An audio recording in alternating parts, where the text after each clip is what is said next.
Hi అందరికీ welcome back to my channel Sravani NM vlogs. నేనైతే చాలా బాగున్నాను అండ్ మీరు కూడా బాగున్నారని అనుకుంటున్నాను. అండ్ ఈరోజు వచ్చేసి రవ్వ లడ్డూలు చేసుకుందాము. అది కూడా మా అత్తమ్మ చేసే రవ్వ లడ్డూలు చాలా బాగుంటాయి. ఫస్ట్ మనం రవ్వను తీసుకుందాము. 1/2 kg రవ్వ తీసుకున్నాము. 1/2 kg రవ్వ 2 కప్పులు అయిందన్నమాట. 2 కప్పుల రవ్వకి 1 కప్పు పాలు వేసుకొని మంచిగా పిండిలాగా ముద్దలాగా తడుపుకొని పక్కన పెట్టేసుకోండి. 10 నుంచి 20 నిమిషాల పాటు మంచిగా కలుపుకొని పక్కన పెట్టేసుకోండి. తర్వాత స్టవ్ ఆన్ చేసి పెనం పెట్టుకొని మనం ముందుగా కలిపి పెట్టుకున్న రవ్వ పిండి ఉంది కదా, దాన్ని కొద్దిగా ముద్దలాగా చేసుకొని ఒక కవర్కి నెయ్యిని కానీ ఆయిల్ కానీ అప్లై చేసుకొని మంచిగా చపాతీలాగా ఒత్తుకోండి. మరీ పల్చగా కాకుండా మందంగా చపాతీలాగా అయితే చేత్తో కానీ మనం కర్రతో కానీ చేసుకుంటాం కదా చపాతీలు, అట్లయినా చేసుకోవచ్చు. అన్నీ అదే మాదిరిగా పెంక పైన వేసుకొని మంచిగా గోల్డెన్ రెడ్ కలర్ వచ్చేంత వరకు చపాతీలాగే కాల్చుకొని చల్లారబెట్టుకోండి. తర్వాత షుగరు, కిస్మిస్, బాదం వీటిని రెడీగా పెట్టుకోండి. తర్వాత మనం ముందుగా చేసుకున్న రవ్వ చపాతీల్ని చిన్న చిన్న ముక్కలుగా కట్ చేసుకొని చుంచుకొని మిక్సీలో వేసుకొని పొడిలా చేసుకోండి. మనం డైరెక్ట్గా నెయ్యిలో వేయించుకొని రవ్వని లడ్డూలు చేసుకోవడే కంటే ఇట్లా రవ్వ చపాతీలాగా చేసుకొని మిక్సీ పట్టుకొని చేసుకుంటే చాలా బాగుంటుంది టేస్ట్ అయితే. అండ్ తర్వాత మిగతా రవ్వ చపాతీలు అన్నిటిని కూడా చిన్న చిన్న ముక్కలుగా చేసుకొని మిక్సీ పట్టేసుకొని పెట్టుకోండి. తర్వాత మనం 2 కప్పుల రవ్వ, 1 కప్పు పాలు, 1 కప్పు షుగర్ తీసుకున్నాను నేను.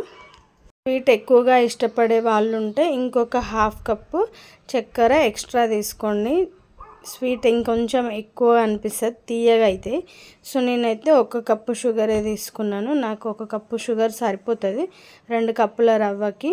తర్వాత షుగర్ని కూడా సేమ్ మనం రవ్వలాగానే మిక్సీ పట్టేసుకోవాలి. అండ్ షుగర్ని మిక్సీ పట్టుకుంటే మొత్తం పౌడర్ లాగా అయితే అయ్యింది.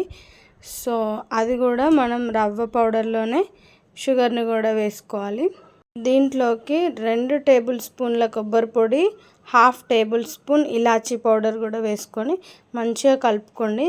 తర్వాత స్టవ్ ఆన్ చేసి ఒక కడాయి పెట్టుకొని నెయ్యిని వేసుకోండి. మనం ముందుగా కట్ చేసి పెట్టుకున్న బాదంని చిన్నగా చాప్ చేసి పెట్టుకున్నాం కదా, వాటిని అండ్ మళ్ళీ కిస్మిస్ రెండింటిని కూడా నెయ్యిలో బాగా వేయించుకొని ఈ రవ్వ పిండి ఉంది కదా దాంట్లో కలుపుకోవాలి.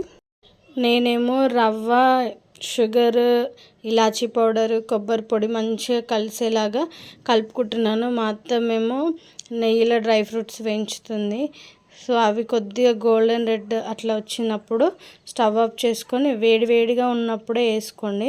మీకు కొద్దిగా నెయ్యి తగ్గినట్టు అనిపిస్తే కూడా ఇంకొక 2-3 టేబుల్ స్పూన్ల నెయ్యిని మళ్ళీ వేడి చేసుకొని వేసుకోవచ్చు. సో మాకైతే ఒక 1/2 కప్పు నెయ్యి అయితే సరిపోయింది. అండ్ నేను మీకు అది మెజర్మెంట్ కోసం చెప్తున్నాను. అండ్ నాకైతే 1/2 కప్ సరిపోయింది. లడ్డూల్ని వేడిగా ఉన్నప్పుడే ముద్దలా చేసుకుంటే మంచిగా వస్తాయి అన్నమాట.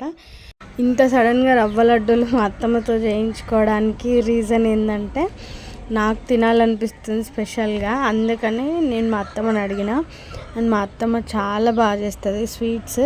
రవ్వ లడ్డూలే కాదు, ఏదైనా సరే వంటలు కానీ స్వీట్స్ కానీ అన్నీ బాగా చేస్తుంది, ఏదో మ్యాజిక్ ఉన్నట్టుగా.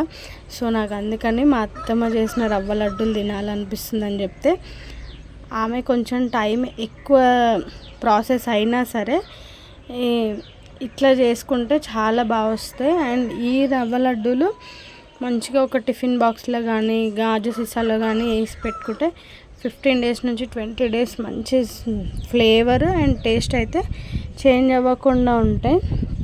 సో నెయ్యి, డ్రై ఫ్రూట్స్ ఎక్కువ ఇష్టపడే వాళ్ళు ఇంకొంచెం ఎక్కువ వేసుకుంటే కూడా ఇంకా మంచి ఫ్లేవర్ ఉంటుంది.